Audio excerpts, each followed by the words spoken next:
Well, it's full time in the Premier League. Last night, Arsenal 2, Fulham 2. After what was a week of elation and jubilation, really, having beaten Crystal Palace away 1-0, hanging on in adversity. I tell you what, we went a long way to throwing away a lot of that goodwill last night. There's so many talking points to talk about in the game, but the overarching emotion is that getting 2-1 up and getting yourself back in the game, which I thought we did really well, to then go ahead and throw that away, realistically, throw it away against 10 men and do that off a corner is something that's just so frustrating. It feels like a big 2 points dropped at this point of the season. I know it's only early and there's a lot to do in terms of getting the formation right, and getting the final team selection right and that sort of stuff, but it feels like a big blow for us. You know, having got ourselves back to 2-1, it felt like it was going to be a day of relief and a day of, joy by the fact that we'd actually got over what was a pretty difficult match. We created a lot of, I wouldn't even call them those 50-50 opportunities, but the 75-25s where we're just in the right place and then the wrong shot on target or whatever the scenario was. So anyway, let's break it down and talk about the match.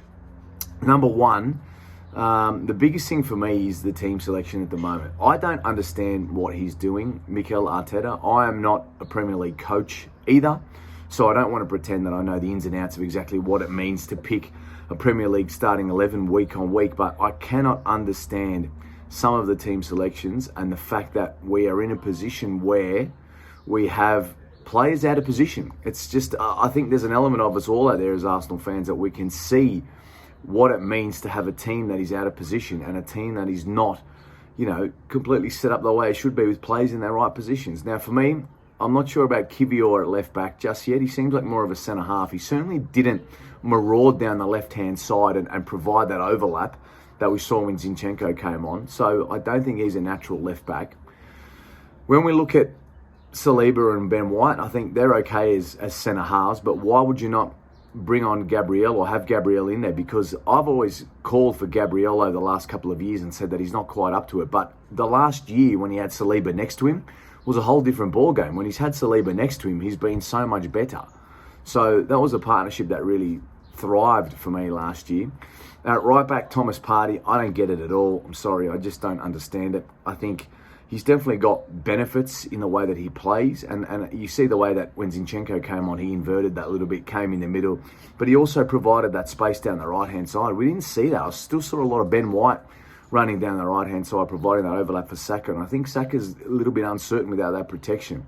So there's a couple of positions there across the back line for a start. Midfield, Kai Havertz, it's early, and I think we all need to give him time. You can't skin someone after 3 games. He's learning a formation, perhaps learning a new position, the fact that he's playing now in central midfield. But I tell you what, he felt very anonymous last night, lots of passes in the wrong places, but he got himself in some good positions. He could have easily finished, I think it was across from Saka, where he probably could have tried to stud the ball into the back of the net, I feel like. But that's a strange one for me. Leandro Trossard is a false 9. Why? He's a left winger and he's played beautifully on the left wing over Martinelli. I thought Martinelli was quiet last night. That would have been the perfect game for me to give Martinelli a rest, maybe get him a bit hungry ahead of the Man United game. And that would have been a perfect scenario for that. So that was the bit for me. You're looking at 4 or 5 selections in the team that are just strange. Gabriel, if you include Gabriel and having come in, that would have been, one for me. That would have been just a more solid side. We started the year last year with the back fours, Zinchenko, White, Saliba, Gabriel. Why not do it again? I mean, I think Timber would have made a big difference had he have been fit, but we're kind of back to square one in that sense. He's not fit now. He's gone for I'd say 4/5 of the season. So don't worry about it. Don't try and push something that we don't need to push. And I just can't understand it. Very, very strange. The tinkering, I don't know why. I think the reason I'm not getting too carried away with it, had we have got away with it yesterday, I think we would have all been saying, well, 3 out of 3, we're not playing well, job done, which is kind of what we said after Crystal Palace on Tuesday morning, was that the job's done. Okay, no dramas, we crack on. And had we have won 2-1 yesterday, which we should have, on another day, we win that 8-2, 8-1. I mean, Ødegaard had a few which he's skied and bombed. He's hit a couple straight at the keeper, which he'd normally hit wider. Now, I can think of numerous chances. There was Kivior at the end in the extra time. I felt like he was a little bit slow reacting. Saka had a few opportunities.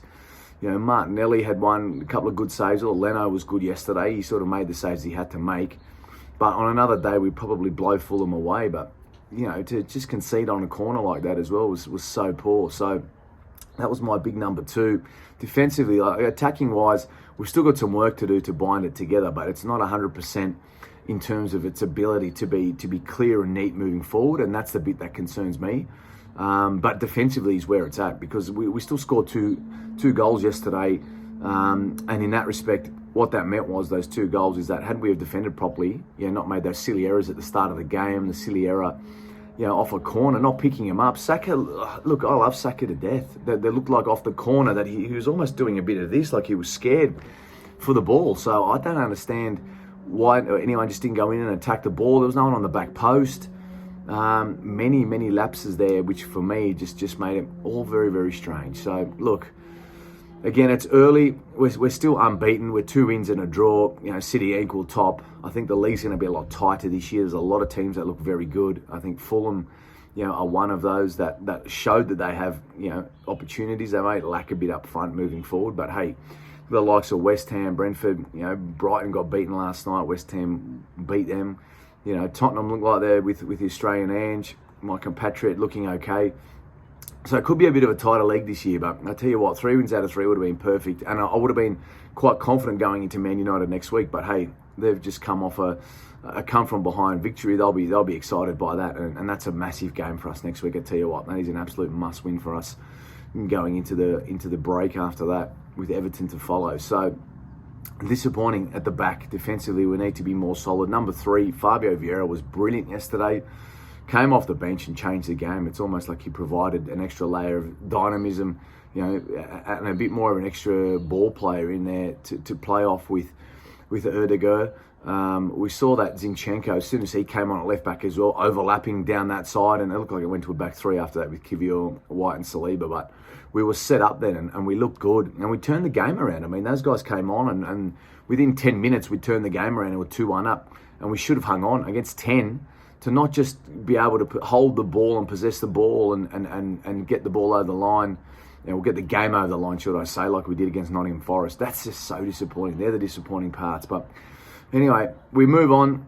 I think that's the key part. We move on. I don't think we can slag the team too much or Arteta just yet. There's definitely some interesting comments and things happening at the moment, but we just need to sit tight for the time being. Let's just wait and see what happens. And once we do that, we'll be in a position where we can actually go ahead and work out what's next. But tough one, very tough one to take.